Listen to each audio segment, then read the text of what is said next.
day everyone! Welcome to Sir Fox Learning Channel. For today's video ay magkakaroon po tayo ng short swimming tutorial from Pastor Marlon. At alam mo ba na ang swimming ay isa sa pinakamagandang sports for cardiovascular activity. Nakakatulong po ito para pag-raise up yung ating heart pump.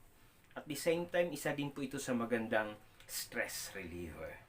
Ayan, kung ikaw po ay baguhan pa lang at gusto mong matuto kung paano nga ba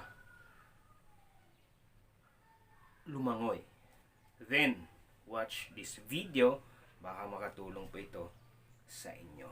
Alam po natin, lately nga lang ay somehow ay nag-open na yung ating mga resorts and nagkaroon na ng pagkakataon na makapag-swimming yung ilan po nating makababayan. At isa po kami dyan. Ito po ay naganap during our baptism actually. Church baptism. Okay? Enjoy watching this video. At kung bago ka sa channel na ito, huwag mong kalimutang mag-subscribe at i-hit ang notification bell on para updated ka sa mga susunod ko pong video lessons. Happy learning, everyone!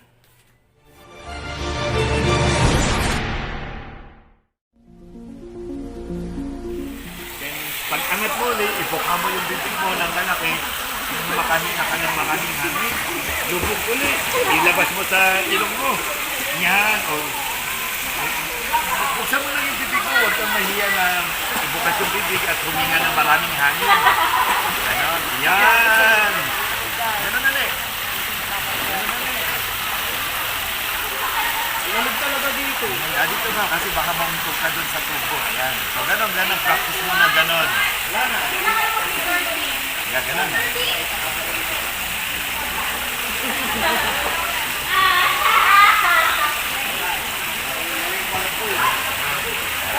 Diba, ganon yung proper breathing sa water. Sa water, inhale sa bibig, exhale sa ilong.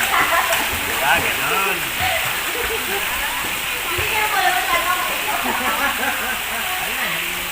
Ayan, boy. Hindi mo talaga ginagamit, hindi ka nagpapaalam. Oh.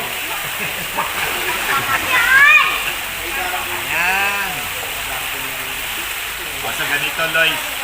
Pagpapadyak ka, hawakan mo yung kamay mo, and then ang gagawin mo, pag-inhale, exhale ka sa tubig. Isot mo yung gagas. So, alam mo na, inhale sa bibig, exhale sa ilong.